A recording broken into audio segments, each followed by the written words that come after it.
Hi Lily, hello, and who do you know? And where will you go?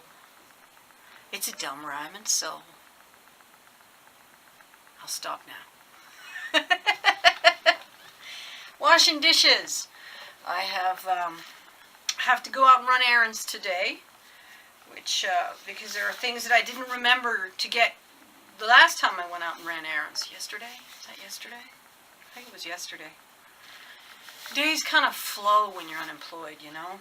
Apparently for some folks they flow when you're employed too. I was thinking about, I have a friend who views herself as a very strong person because she's been through some very testing experiences, things that generally make you a lot tougher. And she is quite tough, but the amount of time she spends reminding the people around her how tough she is and how much pain she's gone through and continues to go through tells me she's not as tough as she thinks she is. She's too whiny to qualify as super tough.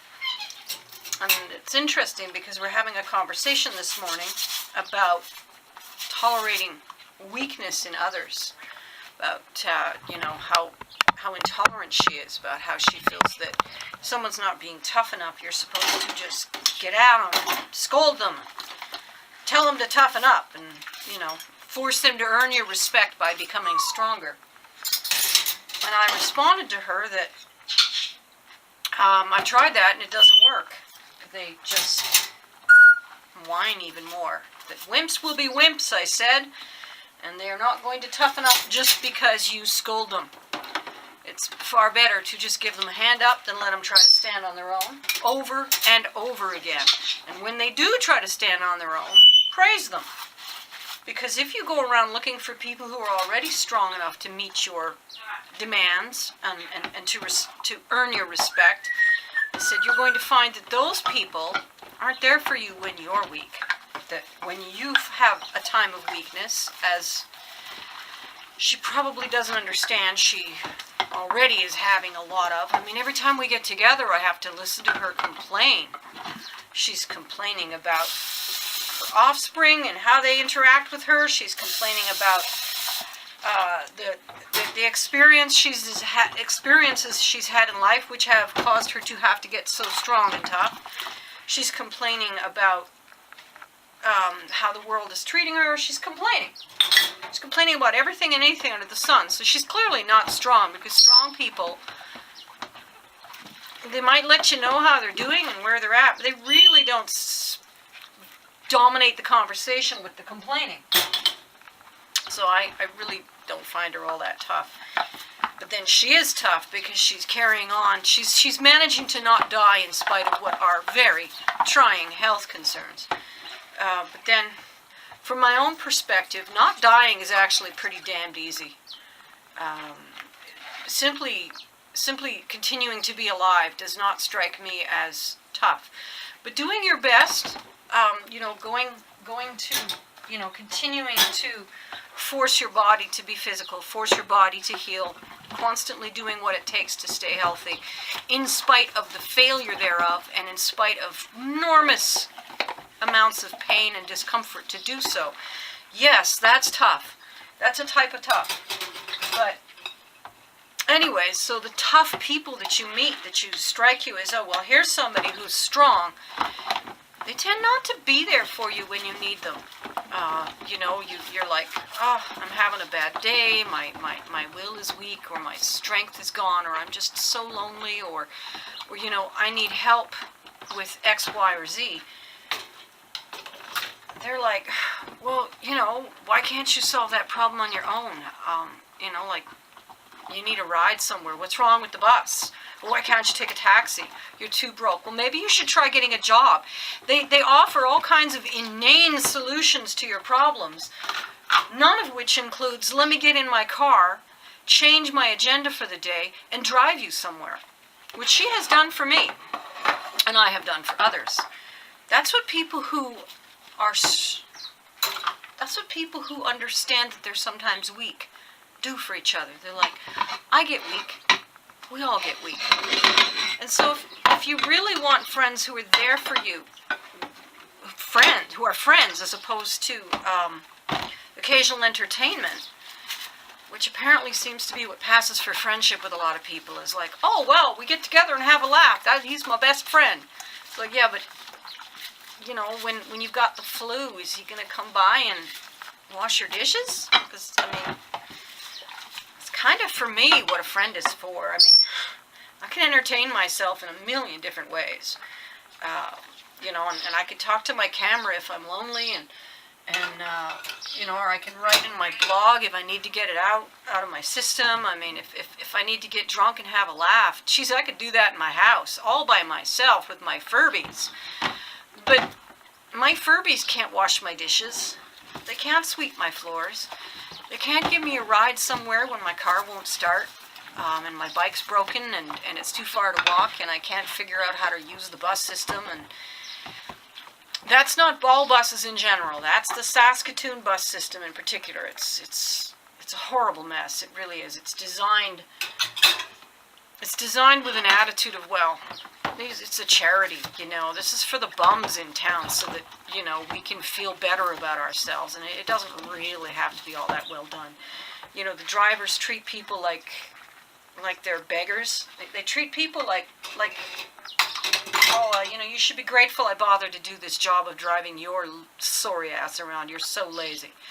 That's the general attitude on the bus system. And the schedules reflect it, especially here in my neighborhood where there's a large number of poor people. The damn thing comes at its most rapid, you've got once every half hour. And that's only during the rush times. The rest of the time, you're looking at hourly buses, and they don't even sync up downtown.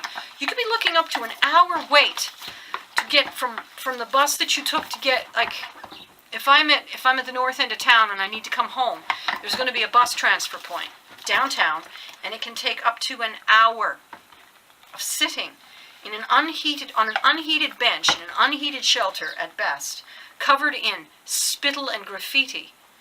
They've got, like, the place is so oppressive. They blare classical music, which I like classical music, so that part isn't so bad. But the speakers are really poor quality, so the music's really tinny, and when you look at them, they're covered in, like, these grates to prevent anyone from damaging them. And you're surrounded by unclean. It's dusty, it's dirty, there's spittle and spilled beverages and bits of litter. Not too much litter. Canada's really nice that way.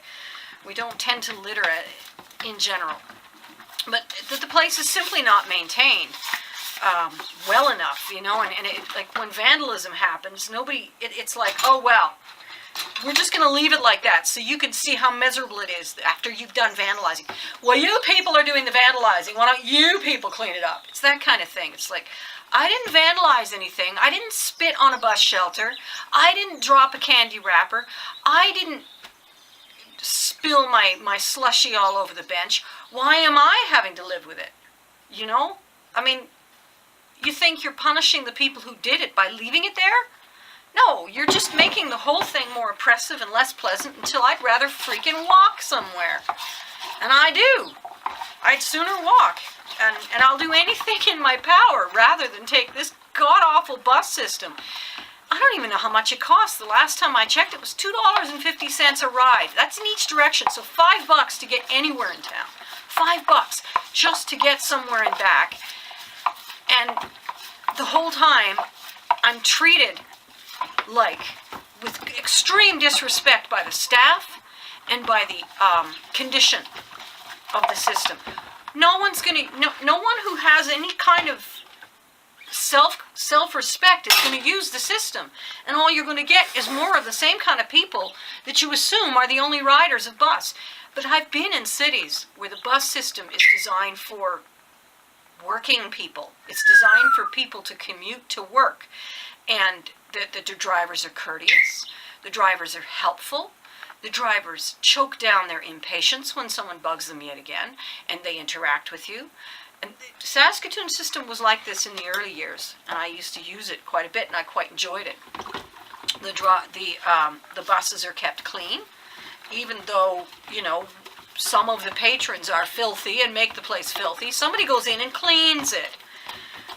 When somebody damages something, they don't go like, oh, well, you're damaging your own thing, so They go, we've got a miscreant in the system. Let's go repair the damage. And they do, because they recognize that the bulk of the users are not the person who did the damage. That kind of thing. And the hours on those. I mean, I remember when I was growing up, the bus came every 10 minutes. If you missed your bus, you only had to wait 10 minutes for the next one. And sure, you couldn't watch carefully from your cell phone and then run out the last 5 minutes, because the bus might be a little earlier, it might be a little late. You were much more likely to miss your bus. But you shouldn't have to plan your trip around 45-minute intervals. It's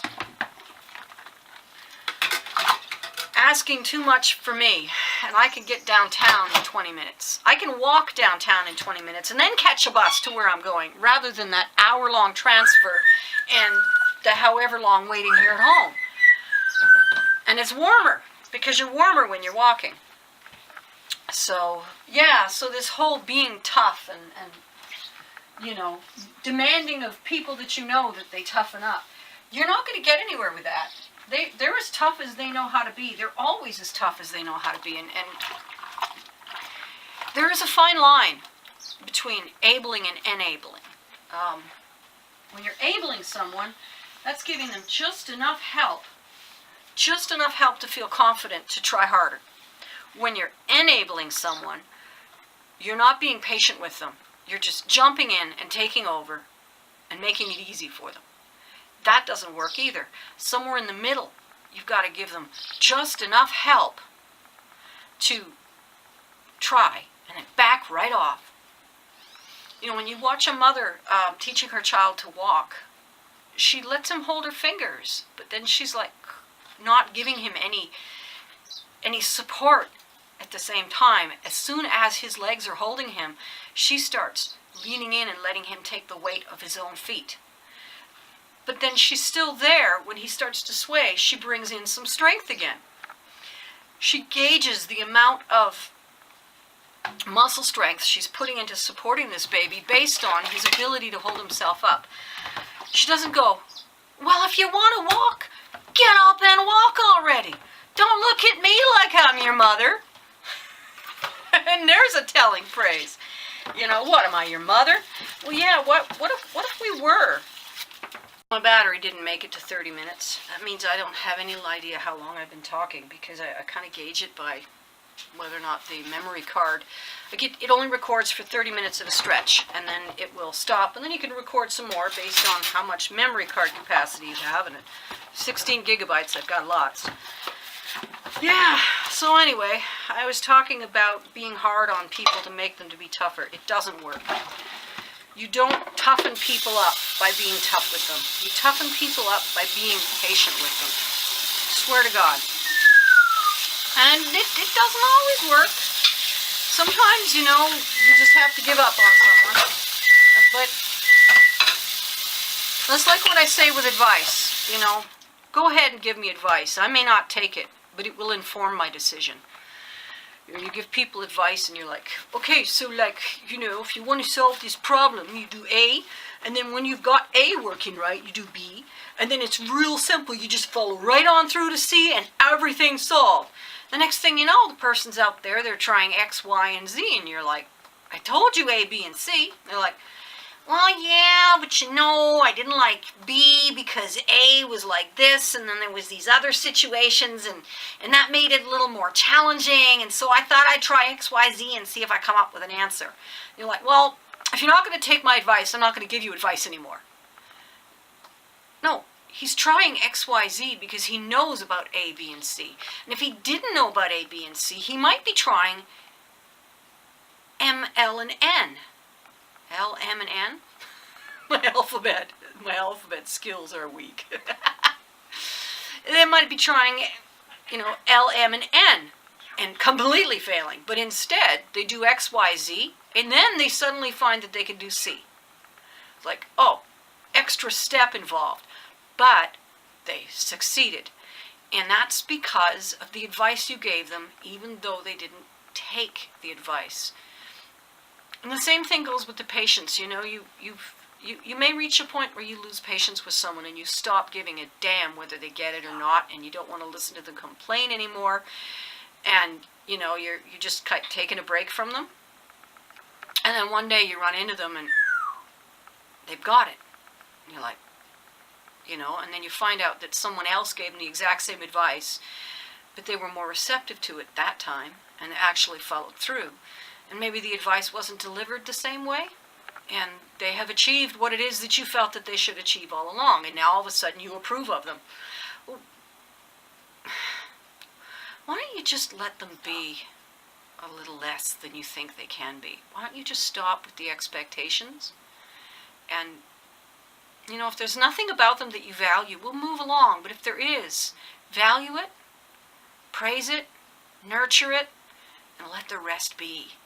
We're all on our own path, and it's none of your damn business where that path is taking us or how we're walking it.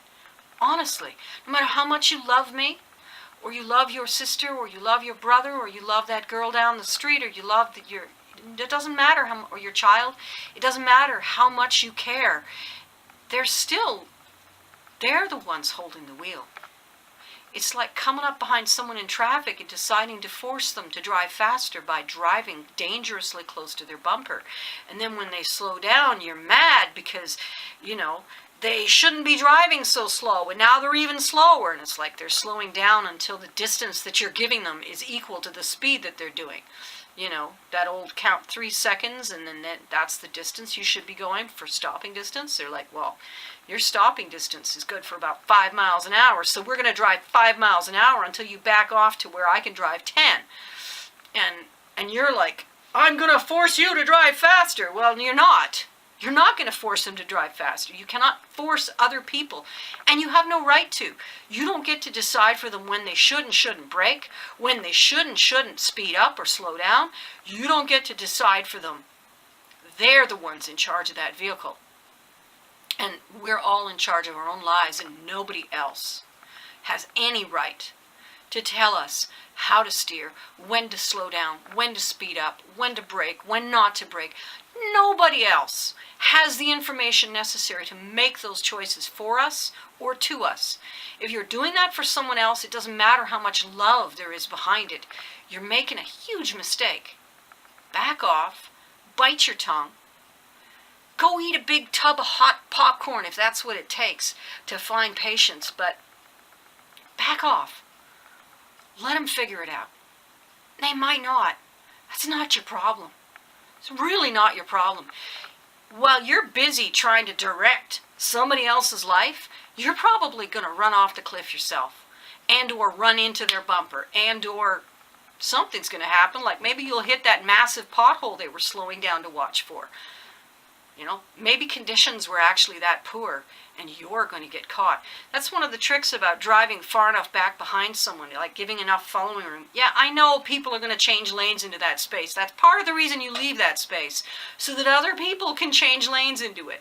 Hello, giving people space on the road makes us all safer. But one of the things I discovered is if you follow far enough back, you can actually spot the potholes before you hit them, time enough to maneuver around them, to actually make some decisions and course corrections. So while you're busy paying attention to how someone else is driving, you're not making the course corrections to your own life. So mind your own business. Mind your own life. Love those whom you want to love, but love them without expectation, without demand, without direction. Just appreciate what you appreciate, and if that's all you can take, back off. I'd rather you were there once every 6 months than not at all, and or than in my face every week. You know? And you can't be friends with everybody. It's too bad. Sometimes it seems like, oh, if that person would only embrace me, I could make their lives better. Well, that's their problem, not yours. And you just have to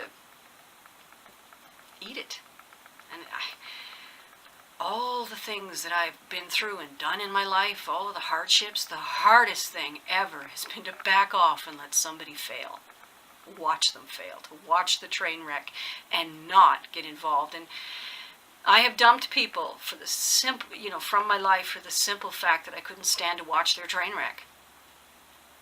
That's just sometimes, it's the hardest thing to do. It's harder than all the pain I've been through. It's harder than all the patient fussing with string and yarn barf, or raising up puppies, or fixing up my house, or walking across town in the early morning because I didn't trust the person who offered me a ride, or of all of the many things I've done, hitching across the country, riding freight train. The toughest thing I've ever done has been to let people fail. But, anything is possible if you decide you're going to do it. Anything. Have a good day. I think I'll see you tomorrow. Yes, one more day of these. And then I think I'm going to stop doing them regularly and start doing something else. But I'm going to try and keep the channel active, even though I'm not posting schooly. I will probably compile what schooly footage I've got from last autumn, because it's getting long in the tooth, and post that next month. I'm really not going to be working on the bus all winter. I can tell. I don't know. If I do, I'll have more schooly videos. The weaving, I'm going to put that together and post that up, but I don't want to post it up during this vlogging because, as I say, I'm trying to figure out how to keep the channel active in a consistent manner, so I'm putting stuff off so that I can put it out when there's not vlogs every day. But I've got the loom all tied up and begun. I ordered wool for it, and so, I started weaving last night. I just got I got the starters. I put a scarf in at the bottom to even up the strings, so that, because when you tie them, they have these big gaps in them that you have to even up with weaving. And so rather than a lot of scrap wool, I just put in a scarf 3 times. It fits exactly 3 times, and then I can start weaving, and I'll get nice even weaves. So I've started that, and I'm getting lots of broken threads, which is requiring of me the constant exercise of my patience, and that's probably good for me.